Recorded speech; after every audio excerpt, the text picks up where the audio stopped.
Na nossa entrevista de hoje, a dor da perda, a saudade e a tentativa de reestruturar a vida após a perda de entes queridos.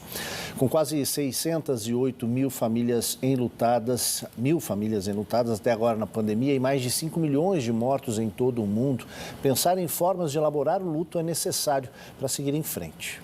Na entrevista de hoje, a psicanalista Marilene Kowalski fala sobre as diferentes formas para se encarar e superar tantas perdas. Ontem tivemos a notícia de que no mundo morreram mais de 5 milhões de pessoas. No Brasil, mais de 607 mil pessoas.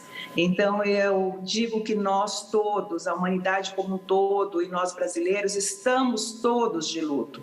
Porque, de algum modo, cada um de nós teve que lidar com as perdas, e perdas diferenciadas frente à pandemia, frente a esse novo, esse desconhecido, esse não saber lidar, esse avassalador que chegou para todos nós. As pessoas estão procurando, de que forma não se encontrar neste momento após tantas perdas? Não estão procurando ajuda? Estão buscando mais atendimento psicológico, alguma orientação? Eu acredito que esse luto, por não ter tido a oportunidade de vivenciar, os rituais necessários para a elaboração do luto, receber o conforto dos familiares e amigos, esse luto está se estendendo por mais tempo.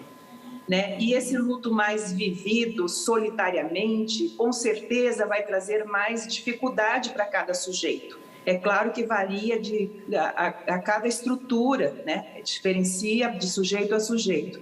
Mas esse luto silencioso, esse luto difícil, porque difícil fazer essa elaboração simbólica da perda, do doente querido que foi e de quem nós fomos para ele, realmente vai trazer mais dificuldade para cada um, e a busca a gente tem observado que vem de várias formas. Às vezes são sintomas mais agravados, que fazem o sujeito buscar ajuda, e lá na frente a gente descobre que tem a ver com essas perdas, com essa solidão, com essa tristeza, com esse desamparo.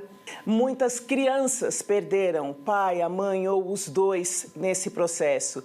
E pensar na forma como essas famílias vão se estruturar para proporcionar uma criação adequada para esses órfãos, tão jovens, tão crianças, também nos traz a necessidade de que essa família seja atendida de alguma maneira.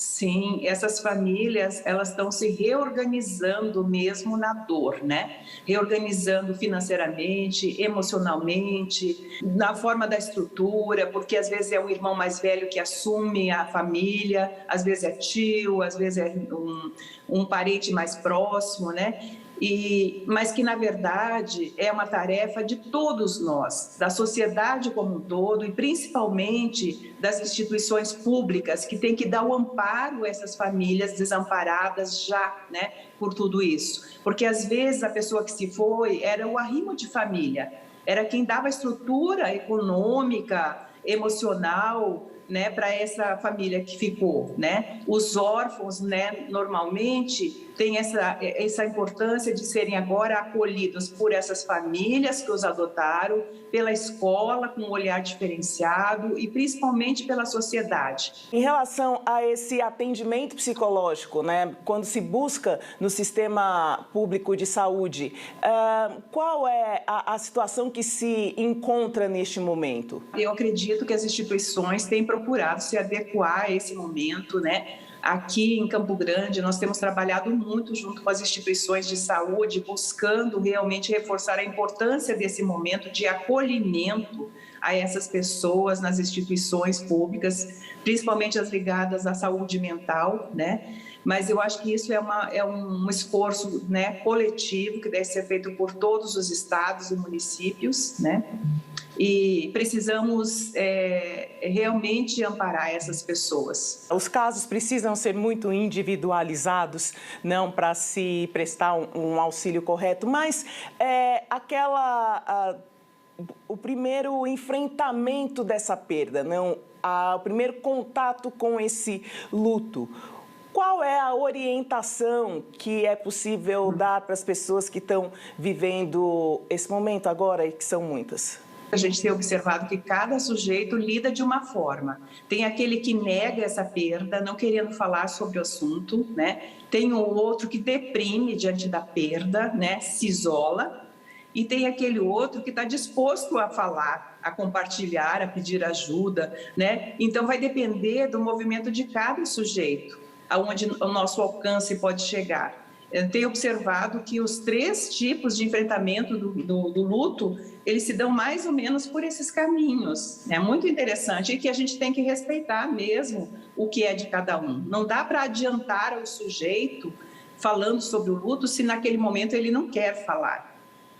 E nem adiantar ao sujeito que está deprimido, às vezes ele precisa se recolher para lidar com tudo isso, né? Então, é um enfrentamento muito diferenciado de acordo com a estrutura de cada um. A pessoa que se foi, ela tem uma história, ela viveu conosco, né? E essa história vivida, ela continua, né? Ela não morre quando o sujeito morre, né? Então, é muito importante pensar nisso, trabalhar nisso, qual é a representação que ficou, quem foi esse sujeito para nós, né? E o que a gente vai levar dele, né? Então, esse sujeito que morreu, ele vive em nós, ele continua em nós, ele faz parte da nossa história. E isso é acalentador nesse sentido da elaboração do luto, né? Então, a família precisa estar junto, viver junto, mas respeitar esse movimento de cada um, a sua maneira, a sua singularidade.